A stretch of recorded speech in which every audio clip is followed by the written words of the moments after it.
Good morning. This is the video for September. We ended up spending a couple weeks working on Meyer's first longsword play from the high guard, and we really ended up focusing on particular chunks, and today I wanted to focus on the first chunk. So just as a quick reminder, the first play says that when we have pulled up into our high guard, or we have slashed up high, the opponent's going to throw a cut at our left side, and we're going to step out and hit with the outside flat to get the blade to whip around and hit them in the head.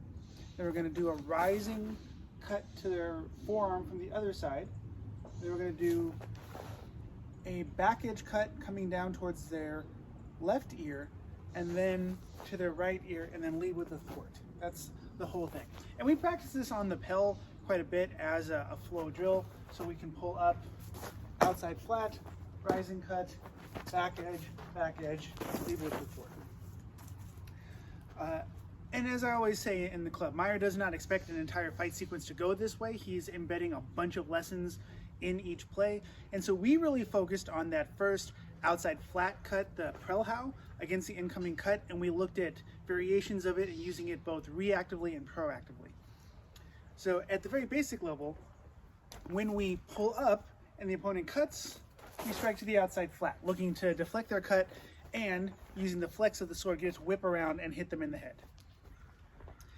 And that's fine as a reactive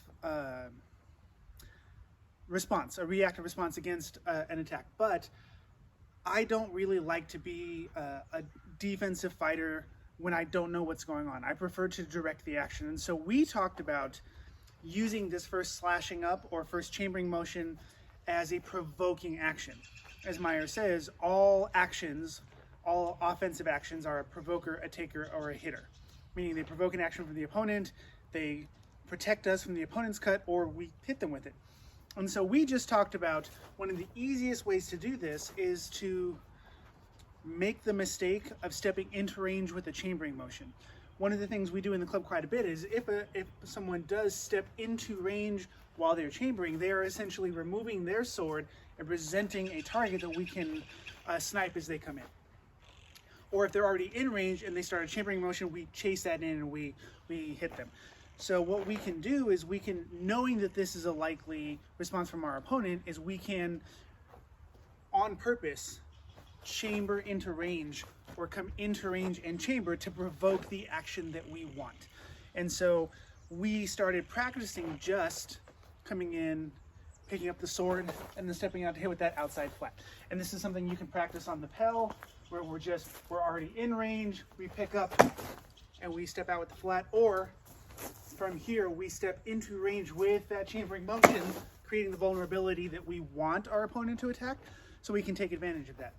And that was kind of the first step of using this chambering motion as a provoking action to create the situation we want, so that we can use this Prellhau against the incoming attack.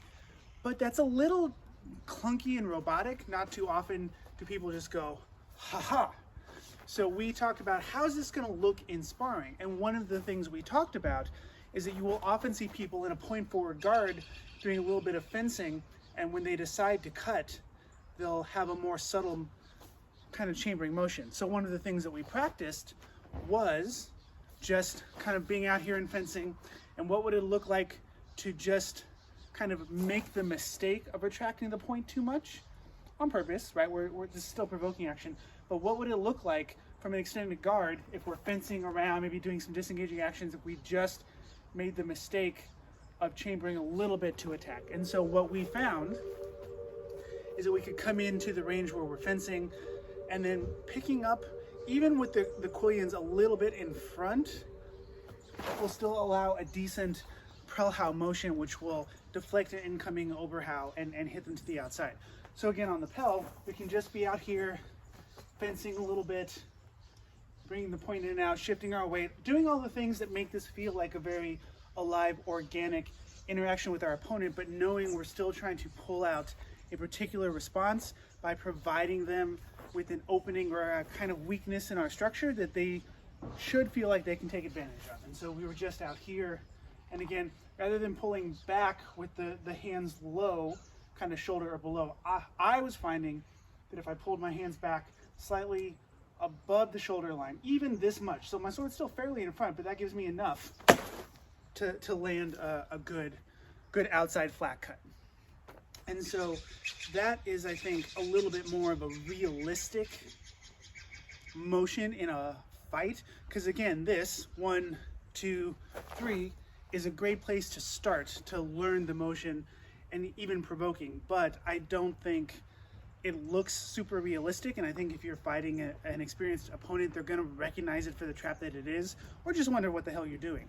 But if we're kind of fencing, and especially if we're doing this extended guard, and we just make that mistake of pulling the point off the line, pulling our hands back, letting that high opening become available, but just a little bit, and then using that Pearl How motion, I think you're going to get the response you want more often from those educated opponents.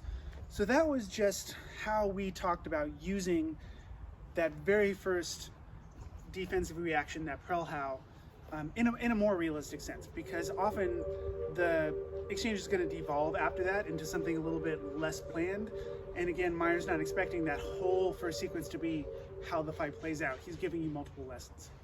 So we spent an entire class just working on various versions of the reactive Pearl How. But we did also in the next lesson start looking at how we can do this proactively. One of the things that I like to do is transform an Oberhau into a Pearl How or a thwart. I think both of these can work. And so, especially if we have an opponent that tends to rely on straight parrying, which is a great defense. I really think most of your defense should be the straight parry. But if we have an opponent that tends to rely on the straight parry, especially if they're somebody that does tend to chase the sword a little bit, so they're not always giving us that direct threat, but they do have a very strong structure, we can transform our Oberhau into a Pearl How or a thwart cut. Now we're using this first motion proactively to take advantage of their defense. And so what we talked about is if I am launching my Oberhau, and so I'm using my body to drive the sword, once I'm here, if I notice that my opponent has turned, or sometimes they'll even just kind of kick over into a parry and kind of stay there, we can start our Oberhau and then punch the hands across on purpose, getting our strong onto the weak of their blade to drive it to the side and smack them in the head. And so this is just going to look like, if I'm doing this on the Pel, I'm going to start my Oberhau and I'm going to bring it across. And I tend to step more across the line than off the line when I'm trying to take control of the weak of the opponent's sword. So I'm not going to, in this case, step away, because I'm probably not going to push their sword over and hit them in the head in the way that I want. So for this more proactive version, I'm much more likely to step across the line. So see, my body's turning across the line. If you are in a rule set that does not reward flat strikes, and you are looking to score a point or a kill, depending on your rule set, you can do the exact same thing with the thwart cut. We're just going to transform our Oberhau into a thwart so that we're going to land with the edge if we get through. So other than that, it's exactly the same. I'm going to project my sword. I'm going to start my Oberhau, and although I am shifting my weight, everything's projecting forward, my back foot is still on the ground because I want to be able to turn this into that thwart cut. The hand motion, really all I think about is once I've started my Oberhau, all I'm really going to do is pull my pommel hand up. So it comes out and the pommel hand comes up. The lead hand's still going to be continuing forward. It just becomes the pivot point to turn that thwart cut into it. So again, on the Pel, all I'm going to do is start my Oberhau. I'm still stepping across the line. The only thing I'm doing is making sure that I'm landing with the back edge rather than landing with the outside flat. So that's really just what I wanted to talk about today, was trying to use the first motion in Meyer's first longsword play in a little bit more of an organic way, a little bit more of a flowy way, something you can apply in fights as a reaction, but it is kind of one that we're provoking to happen. I very much prefer to direct fights with my offense, or at the very least create openings that I know are there to create a specific reaction from my opponent. I don't like to be a reactive fighter. I like to really direct the action. And although I tend to do that offensively, you can certainly create opportunities when you allow kind of planned vulnerabilities in your fight to get them to do what you want to do. And then the next lesson really was just using this motion in a proactive manner against an extended sword just to dominate the line and hit them, or at the very least put them out of position and force them into some secondary motions that don't favor them. So that's really just what I wanted to talk about for this video.